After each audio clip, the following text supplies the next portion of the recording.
देखो defects in vision करने जा रहे हैं अभी। डिफेक्ट्स इन विजन, ह्यूमन आई हम क्लियरली कर चुके हैं कल, ठीक है। क्या क्या आपने पढ़ा है, इंटरेस्टिंग चीज़ थी ह्यूमन आई। उसके बाद है डिफेक्ट्स इन विजन, देखने में क्या क्या प्रॉब्लम्स होती हैं, ठीक है। So our first problem is myopia. नाम सुना होगा मायोपिया। कौन सा पिया? मायोपिया। मायोपिया और नियर साइटेडनेस।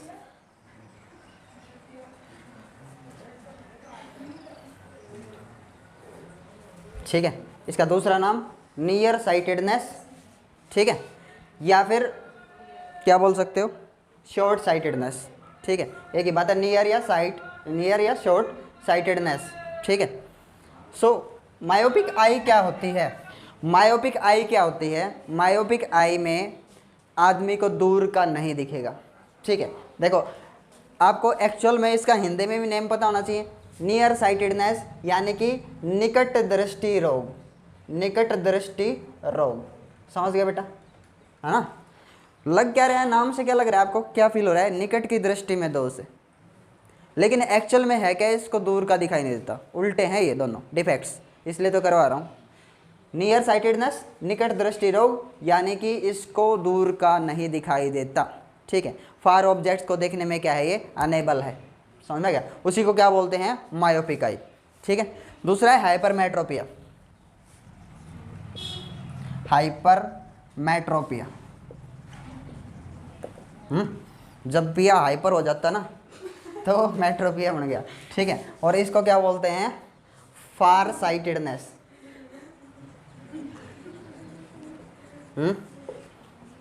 और हिंदी में दूरदृष्टि रोग या दूरदृष्टि दोष। हाँ, हिंदी में राइटिंग अच्छी मेरे को,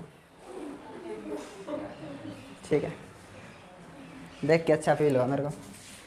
तो दूरदृष्टि रोग या दूरदृष्टि रोग। Third is presbyopia. ये कौन सा दोष है बेटा?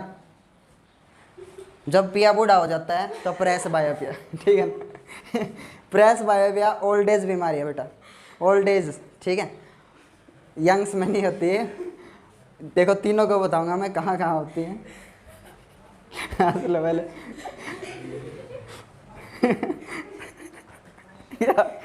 क्या हो गया, इतनी तो कोई बात ही नहीं।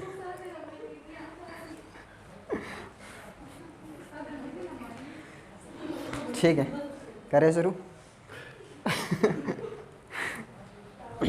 देखो मायोपिक आई में होता क्या है, मायोपिक आई या मायोपिया मैंने बोला शुरू में, एक्चुअल में इस आदमी को, इस मायोपिक पर्सन को, जो मतलब इस टाइप की विजन से, डिफेक्टेड विजन से ग्रसित है, उसको क्या होगा, दूर का दिखाई नहीं देगा, नज़दीक का दिखाई देगा, ठीक है। उनकी प्रॉब्लम्स पे डिस्कस करेंगे और इसको दूर करने का जो इलाज है वो क्या है, इसका क्योरनेस क्या है, ठीक है, वो भी बताऊंगा आपको, तो आपको याद रहना चाहिए भाई, ठीक है। तो होता क्या है, रेटिना है आई में, मैंने बताया था रेटिना, जैसे आई है ये, चलो मैं फर्स्ट को ही समझाता हूँ अच्छे से और बाकी दोनों को क्लियर करता हूँ। ये वॉल है बेटा, ठीक है, मैं थोड़ा रफली ही बना रहा हूँ यहाँ पे, इतना वो नहीं है। आई बॉल थोड़ा सा पार्ट बल्जेस आउटवर्ड, ठीक है। इधर optic nerves go to the brain. पीछे रेटिना है ना, रेटिना, यहाँ रेटिना है, ठीक है। यहाँ आपकी इमेज बननी चाहिए, न इसके पीछे न इसके आगे। ध्यान से देखो, पीछे और आगे क्या है, ये पीछे है, ध्यान से देख लो, और ये रेटिना के आगे है। कभी आप फ्रंट और रेयर में कंफ्यूज रहो, दिस इज पीछे एंड दिस इज आगे, समझ गए। हाँ, सो रेटिना के ठीक एग्जैक्ट रेटिना के ऊपर बने ना तो ही आपको इमेज दिखेगी बेटा, अदरवाइज नहीं दिखेगी। अगर आगे बन रही है तो भी क्लियर नहीं दिखेगी, ब्लर्ड दिखेगी। अगर पीछे बन रही है तो भी ब्लर्ड दिखेगी। तो ये चाइल्डहुड बीमारी हो सकती है, कोई बड़ी चीज़ नहीं है, बच्चों में बचपन से होता है, मतलब उनको दूर का दिखाई नहीं देता, हो सकती है ये चीज़, ठीक है। और जो दूसरी जो बीमारी है ना हाइपरमेट्रोपिया, वो थोड़ा सा मतलब एज्ड ग्रुप में दिखाई देगी आपको, लगभग 40 ईयर्स के बाद, ठीक है। मैं सोचता था कि अभी वो बीमारी भी हो सकती है, क्या होती है, तो पहले इसके बारे में डिस्कस करेंगे। इसमें क्या होता है कि आपका जो लेंस है वो फोकल लेंथ एडजस्ट नहीं कर पाता। देखो हमारा जो लेंस है, या फिर मैं बोलूँ हमारा जो लेंस, उसकी एक पावर को एडजस्ट करने की एबिलिटी है, जिसको हम क्या बोलते हैं, पावर ऑफ एकोमोडेशन ऑफ आई।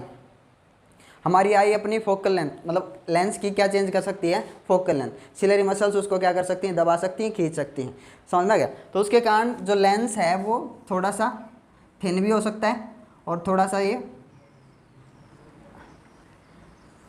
मोटा भी हो सकता है, ठीक है। सो एक बार अच्छे से देखो। तो जब आप किसी फार ऑफ ऑब्जेक्ट को देख रहे हो ना, किसी दूर दराज के ऑब्जेक्ट को, मैं आपको बता दूं ये चीज़ काम में आएगी अपने। जब आप फार ऑफ ऑब्जेक्ट को देख रहे हो तो आपकी आइज़ जो हैं यूँ समझो इन्फिनिटी के लिए सेट होती हैं। फार ऑफ ऑब्जेक्ट मतलब कहाँ है ऑब्जेक्ट, इन्फिनिटी पे, तो हमारी आइज़ इन्फिनिटी के लिए सेट है। जब किसी दूर दराज के ऑब्जेक्ट को देख रहे हैं तो उससे आने वाले रेज क्या थे बेटा, parallel to each other and parallel to principal axis, और ये एक किसी खास पॉइंट पे मीट करेंगी, और जिसका नाम क्या है भाई बताइए, क्या नाम रखा है हमने, फोकस, है ना। अगर आप देखो यहाँ पे ये रे ऐसे आ रही थी, अगर ये लेंस ना होता तो ऐसे जाती है, कितना बेंड किया मान लो 10 डिग्री। अब अगर आप किसी नियर बाय ऑब्जेक्ट को देख रहे हो तो नियर बाय ऑब्जेक्ट से जो रेज आते हैं दैट आर डाइवर्जिंग रेज होती हैं। तो अब देखो ये इधर जानी चाहिए थी, किधर जानी चाहिए थी, दिख रहा है ना। अब मान लो अगर इसी फोकस पे इमेज बनानी है इस लेंस को, तो देखो अब इधर बेंड करेगा, है ना, यहाँ। तो देखो पहले वाले में ज़्यादा मोड़ना पड़ेगा कि अब ज़्यादा मोड़ना पड़ेगा, अब ज़्यादा बेंड करना पड़ेगा। नियर बाय ऑब्जेक्ट को जब आप देख रहे हो ना तो आपका जो लेंस है उसको अपनी फोकल लेंथ चेंज करनी होगी, समझ में आ गया। फोकल लेंथ चेंज करने का मतलब क्या है, अपनी पावर बढ़ानी होगी। पावर बढ़ाएगा मतलब ज़्यादा बेंड करेगा, ज़्यादा बेंड करेगा, ठीक रेटिना के ऊपर, ये रेटिना है, रेटिना के ऊपर क्या बने, इमेज, तभी आपको क्लियर दिखेगा। अब आप किसी दूर दराज के ऑब्जेक्ट को देख रहे हो, ठीक है, तो आपकी आंखें उस कंडीशन में बोली जाती है रिलैक्स्ड। जब बेटा आप करोगे ना माइक्रोस्कोप टेलीस्कोप दोनों जगह काम में आएगी। किसी दूर दराज के ऑब्जेक्ट को देखते हैं ना तो उससे आने वाली rays parallel to each other, और जो लेंस है उसको ज़्यादा बेंड नहीं करना पड़ता। एक तो देखो इसको बेंड करना पड़ता है, एक इसको बेंड करना पड़ता है, समझ में क्या। तो यहाँ पावर ज़्यादा चाहिए ना लेंस को, यहाँ पावर कम लगेगी, ठीक है। तो अपनी आइज़ रिलैक्स्ड होती हैं जब किसी दूर दराज के ऑब्जेक्ट को देखते हैं, इन्फिनिटी से आने वाले रेज को, समझ में आएगा। और जब हम नियर बाय ऑब्जेक्ट को देखते हैं तो हमारी आंखें स्ट्रेस्ड कंडीशन में होती हैं, समझ में आएगा। आँखों के ऊपर जोर लगता है, जोर पड़ता है, समझ में आएगा। जैसे सारे बच्चे जानते हैं अगर आपको 1 घंटे के लिए पढ़ने के लिए क्या दिया जाए, सो जाओगे, है ना, नहीं सो जाओगे। और 1 घंटे के लिए मोबाइल दे दो, 1 घंटे के लिए 10 घंटे चला लोगे उसको, है ना। तो फिर तुम्हारी आंखें तो इन्फिनिटी के लिए सेट नहीं है, हाँ, तुम्हारी आंखें तो नियर पॉइंट के लिए सेट है। तो गलत पढ़ाया जा रहा है, साइंस बदलनी पड़ेगी, है ना। हाँ, अब जब आप दूर दराज के किसी ऑब्जेक्ट को देख रहे होगे बेटा, इस टाइम पे क्या सिचुएशन क्रिएट होगी, यहाँ लेंस है, लेंस सिलरी मसल्स ने होल्ड किया है इसको, ठीक है। अब फार ऑफ ऑब्जेक्ट से आने वाले रेज ऐसे आई parallel to each other and parallel to principal axis, ठीक है। अब ये मीट करवा देता है यहाँ पे, देखो अब यहाँ मीट करवा देता है, यहाँ बनती इमेज, और बननी चाहिए थी कहाँ पे, रेटिना पे, यहाँ दिख रहा है ना, कहाँ इमेज बननी चाहिए थी, यहाँ, लेकिन किधर बन गई, आगे। तो ये जो ऑब्जेक्ट है जो दूर है, दूर के लिए इन्फिनिटी वर्ड यूज़ करूँगा मैं, जो ऑब्जेक्ट दूर है वो इस पर्सन को, मायोपिक पर्सन को वो क्लियर दिखाई नहीं देगा। तो ये क्या चाहेगा, ये इमेज कहाँ खिसके, इसके रेटिना पे। तो इमेज रेटिना पे खिसक कर क्या है, इसके लिए ये क्या करेगा, ये थोड़ा सा ऑब्जेक्ट की तरफ बढ़ेगा, ऑब्जेक्ट की तरफ बढ़े ताकि ये इमेज खिसक करके किधर आ जाए, ठीक है, इसके रेटिना के ऊपर, समझ में गया। तो रेटिना के ऊपर एग्जैक्ट आ जाएगी तो ये इसको पास जाना होगा। तो ऑब्जेक्ट के जब पास जाके देखेगा तो इसको बिल्कुल क्लियर दिखाई देगा, और दूर से ऑब्जेक्ट कैसे दिखाई देगा, ब्लर्ड, समझ में आया। तो अब इसका इलाज क्या है, इसका क्योर मैं आपको बता दूँ, ठीक है। जिस बच्चे को दूर का दिखाई नहीं देता, ठीक है, इतना बड़ा स्टार खड़ा दिखाई नहीं देता, ठीक है, तो फिर भाई वो अंधा है, कहने का मतलब है कोई इलाज नहीं भाई, है ना। चलो करते हैं इलाज, मैंने बोला था ना मैं डॉक्टर ज़्यादा हूँ टीचर कम, करते हैं इलाज। देखो अभी आपकी इमेज कहाँ बन रही है, आगे बन रही है ना, तेरे को भी तो कम दिखाई देता है उतार रही है, ठीक है। इमेज कहाँ बन रही है, आगे, तो फिर पास आना पड़ेगा, दूरी, ठीक है ना, आगे नहीं आ रही, ठीक है। तो पास आओगे तब दिखेगा ये, तो स्पेक्टिकल्स का यूज़ करोगे आप। स्पेक्टिकल्स में कौन सा लेंस डला होगा? स्पेक्टिकल्स में ठीक इसका उल्टा, इसके क्योर के लिए बोल रहा हूँ, इसके इलाज के लिए। कॉन्वेक्स है ना आई में, तो कौन सा लगा होगा? कॉनकेव। अब कैसे बोल रहा हूँ मैं ऐसे, समझ में नहीं है? देखो आएगा। अगर आप देखो, ये अगर रे उठ करके थोड़ी सी ऐसी हो जाए, ये अगर रे थोड़ी सी ऐसे हो जाए, मतलब यहाँ बेंडिंग पावर ज़्यादा है, समझिए थोड़ी सी अगर ये रे ऐसे खुल जाएं तो इमेज ठीक किधर बन जाएगी? रेटिना पे। यानी कि ये जो रेज हैं इनको थोड़ा सा कैसे करना है? ऐसे। ये अगर ऐसे होंगी तो ये अपने आप इधर से उठ जाएगी और इमेज किधर बन जाएगी? ठीक है, रेटिना के ऊपर। तो इसी का इलाज करते हैं हम। और यहाँ हमारे स्पेक्टिकल्स में कॉनकेव लेंस लगा होगा, कॉनकेव। समझ में आ गया? अब कॉनकेव लेंस क्या करेगा? अब ये जो फार ऑफ ऑब्जेक्ट है ना, जो दूर ऑब्जेक्ट है, इसको उठा के कहाँ रख देगा? नियर पॉइंट पे। देखना अभी,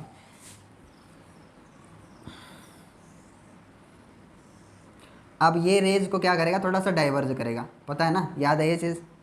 थोड़ा छोटा बनाना पड़ेगा मेरे को ये, क्योंकि आई लेंस छोटा है ना।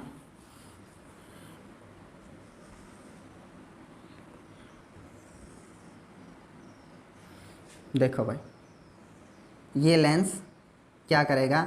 इन रेज को डाइवर्ज कर देगा, डाइवर्ज। देखो पहले ऐसे जा रही थी ना, अब इनको क्या कर देगा? ये डाइवर्ज कर देगा।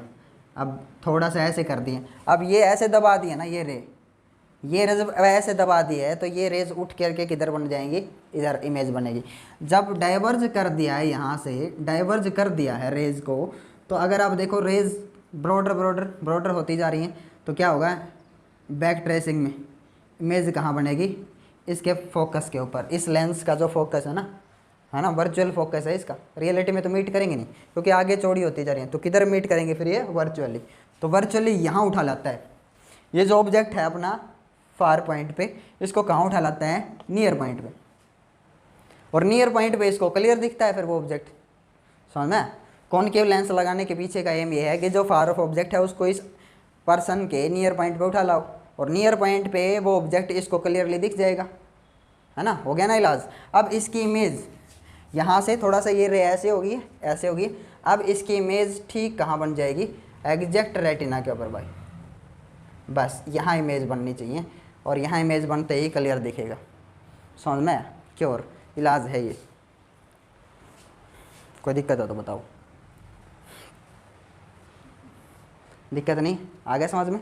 तो मायोपिक आई में ऐसा होता है, इमेज रेटिना के आगे बनती है, आगे। और जो दूसरा है हाइपरमेट्रोपिया,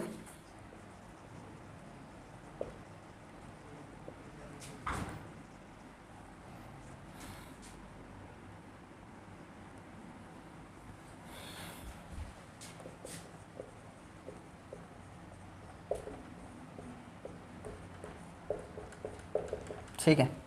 दूर दृष्टि रहो, यानी कि उल्टा है। दूर का बिल्कुल क्लियर दिखाई देगा, फार साइटेडनेस, दूर का बिल्कुल अच्छा दिखाई देगा, बिल्कुल बढ़िया, लेकिन नज़दीक का दिखाई नहीं देगा। बच्चों में नहीं होती, मैंने बोला था एज्ड ग्रुप में, 40 के बाद, ठीक है, ये बीमारी शुरू होती है। पहले पहले मेरे को यकीन नहीं था, ऐसा कैसे हो सकता है? ऐसा कैसे हो सकता है भाई? दूर दराज के ऑब्जेक्ट तो दूर हैं, वो तो चलो दिखने नहीं चाहिए, लेकिन इनको दूर के दिख रहे हैं। मराकसिया नहीं हो गया है, ऐसा सोचता था मैं। ठीक है, हो सकता है ना ऐसा भाई, नज़दीक की चीज़ दिखाई ना दे और दूर की बढ़िया दिखाई दे रही है, ऐसा बोलते नहीं? तो ये चीज़ मेरे को समझ में नहीं आती थी, अब समझ में आती है। रियलिटी में होती है। क्यों होती है ये? क्योंकि इमेज रेटिना के पीछे बनती है, ठीक है ना? आपने पेरेंट्स में ऑब्जर्व कर लेना, उनमें ज़्यादातर होगी ये समस्या, ठीक है? और उसके लिए क्योरनेस भी बताऊंगा मैं आपको। जब उनके मोबाइल पे कॉल आते हैं ना किसी की, तो उनको यहाँ से दिखाई नहीं देता, तो ऐसा करके देखते किसका आ गया। मतलब उनका नियर पॉइंट जो है ना, उस पे ऑब्जेक्ट्स क्लियर नहीं दिखते उनको। और जब दूर करके देखते ना, तो इमेज रेटिना से के पीछे थी, है ना, पीछे से खिसक करके किधर आ गई? रेटिना पे, और यहाँ से उनको बढ़िया दिखता है। समझ में आ गया? तो उनका नियर पॉइंट नहीं रहा, बदल गया है, ठीक है? नियर पॉइंट कितना होता है वैसे एक नॉर्मल आई के लिए? 31। होशियार तो हो गए तो मेरे साथ रह गए, वाह भाई वाह। ठीक है, तो नॉर्मल आई के लिए नियर पॉइंट कितना है बेटा? 25 सेंटीमीटर, ठीक है? तो इसका क्योर क्या है, इसको दिखाता हूँ मैं एक बार आपको। Eye ball,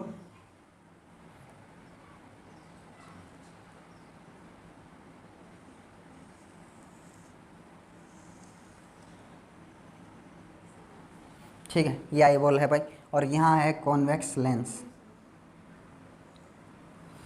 ciliary muscles hold किए हैं, ठीक है। अब देखो, मैंने बोला जब ये नियर पॉइंट के ऊपर कोई ऑब्जेक्ट है ना, नियर पॉइंट पे कोई ऑब्जेक्ट है, तो उसकी इमेज यहाँ बनेगी रेटिना के पीछे, ये रेटिना और रेटिना के पीछे यहाँ इमेज बनती है इनके लिए, ठीक है। नियर पॉइंट पे ऑब्जेक्ट है, ये मान लो यहाँ है नियर पॉइंट पे, तो ये रहा इसका विजुअल प्रिंसिपल एक्सेस, ठीक है। और ऐसे एक रे जाएगी नियर पॉइंट से, एक रे ऐसे जाएगी, ध्यान से देखो। अब इस लेंस के पास उतनी मोड़ने की पावर नहीं है कि मोड़ करके एग्जैक्ट इमेज कहाँ बना दे, यहाँ।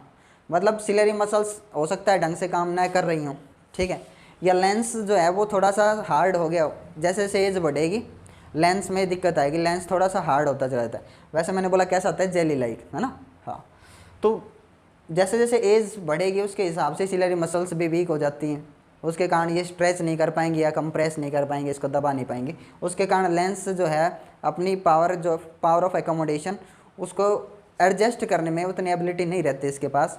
तो इमेज कहाँ बनती है, देखो ध्यान से, इमेज बनती है यहाँ रेटिना के पीछे,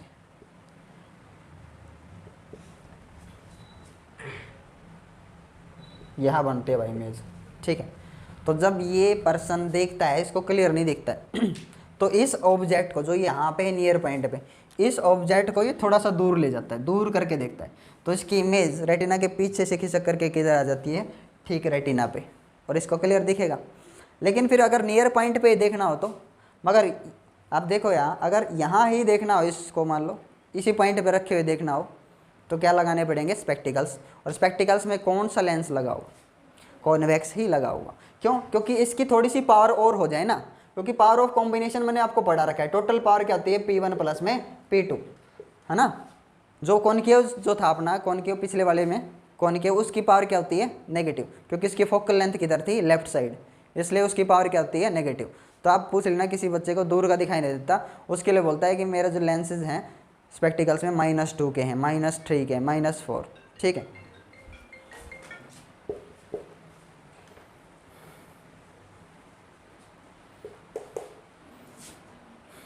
तो इमेज यहाँ पीछे बन रही है ना, तो अगर आपको इमेज यहाँ बनानी है, इसकी पावर जो है वो कम है, अभी थोड़ी सी पावर ज़्यादा इंक्रीज़ करनी है ताकि ये और ज़्यादा बेंड कर सके और इमेज कहाँ बन सके, ठीक है, रेटिना के ऊपर। इसलिए आपको एक लेंस और लगाना पड़ेगा सेम, क्योंकि मैंने बोला आपको पावर बढ़ानी है, तो टोटल पावर क्या हो जाएगी, P1 प्लस P2।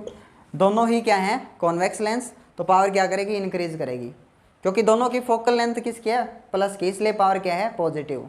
अगर आप एक कॉनकेव लगा देते हो, एक कॉन्वेक्स है और दूसरा कॉनकेव, तो पावर क्या करेगी, डिक्रीज करेगी, समझ में गया। तो पिछला केस जो था अपना मायोपिक आई वाला, उसमें पावर क्या कर रही थी, डिक्रीज करवानी थी, क्योंकि वहाँ पे आगे बन रही थी ना, ज़्यादा बैंड कर रहा था तो आगे इमेज बन रही थी, तो पावर को थोड़ा सा डिक्रीज करना था ताकि कहाँ बैंड हो सके, एग्जैक्ट रेटिना के ऊपर बैंड हो सके। लेकिन यहाँ पर पीछे बैंड हो रही है, यानी कि थोड़ा और ज़्यादा बैंड करता, ये और ज़्यादा बैंड करता तो इमेज कहाँ बन जाती, ठीक रेटिना पे, समझ में आ गया। इसलिए यहाँ पे दोनों लेंसेज क्या होंगे, कॉन्वेक्स, समझ में आ गया। ये हाइपरमेट्रोपिया का क्योर है, मतलब ये बीमारी जो है वो जरूरी नहीं आईबॉल के साइज से भी रिलेटेड हो सकती है।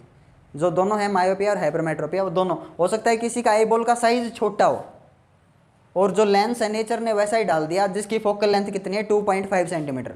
आपको पता होना चाहिए इस लेंस, जो ये लेंस है ना बहुत ही क्लोज है यहाँ कॉर्निया के, और इसकी फोकल लेंथ कितनी है, 2.5 सेंटीमीटर। क्यों है 2.5, क्योंकि आई बॉल का साइज है ये, कितना साइज है, 2.5 सेंटीमीटर, 2.3 से 2.5 सेंटीमीटर वेरी करता है, मैंने बोला ना।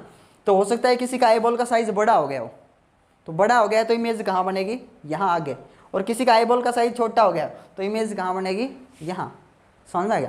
तो ये प्रॉब्लम हो सकती है, ज़रूरी नहीं कि लेंस में ही प्रॉब्लम हो सकता है आई बॉल का जो साइज़ है बड़ा हो जाए, बढ़ जाए किसी टाइम पे, या आई बॉल का साइज़ जन्म से ही छोटा हो, जन्म से छोटा है तो फिर ये प्रॉब्लम आनी है। क्योंकि अगर आई बॉल का साइज़ थोड़ा सा बड़ा होता तो ये स्क्रीन किधर खिसक जाती, थोड़ा पीछे, और इमेज ठीक कहाँ बनती, रेटिना के ऊपर। आगे बेटा समझ में। तो ये दोनों बीमारियाँ होगी, दोनों क्योर मैंने आपको बता दी इनके। अब जो थर्ड है दैट इज़ प्रेस बायोपिया। ये कब होती है, मैंने बोला ओल्ड एज है 60 के बाद, 55 या 60 के करीब ये बीमारी होती है। ठीक है, न तो किसी पर्सन को नज़दीक का दिखाई देता है न दूर का ढंग से दिखाई देता है, दोनों का ही दिखाई नहीं देते, न पास का न दूर का, तो उसको क्या बोलते हैं, प्रेस बायोपिया। और इसका इलाज क्या है, एक ही स्पेक्टिकल्स में दोनों लेंस सेट करें। ठीक है, यानी कि जो स्पेक्टिकल है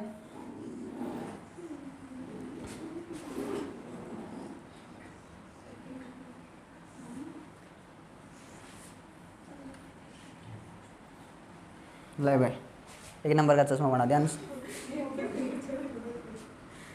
सही है। तो भाई यहाँ ऊपर जो लेंस होगा वो अलग डाल देंगे, नीचे का देखने के लिए लेंस अलग डाल देंगे, पास का देखने के लिए। ये पास का देखने के लिए ध्यान से देखो, नाम भी बताना चाहिए आपको, एक ही लेंस के अंदर 2 लेंस डाल देते हैं। ठीक है, तो ये ऊपर वाला लेंस है दूर दराज का देखने के लिए, और दूर का देखने के लिए कौन सा लेंस है ऊपर वाला, बताइए, कॉनकेव है ना। और नज़दीक के ऑब्जेक्ट्स को देखना तो ये वाला जो लेंस है ना, ये कर्वेचर के साथ, ये कौन सा है, कॉन्वेक्स। ठीक है बेटा, आया समझ में। कल हम ऑप्टिकल इंस्ट्रूमेंट, जो अपना सेकंड ऑप्टिकल इंस्ट्रूमेंट है इस चैप्टर में, माइक्रोस्कोप, उसके बारे में पढ़ेंगे। माइक्रोस्कोप क्या होता है, ठीक है।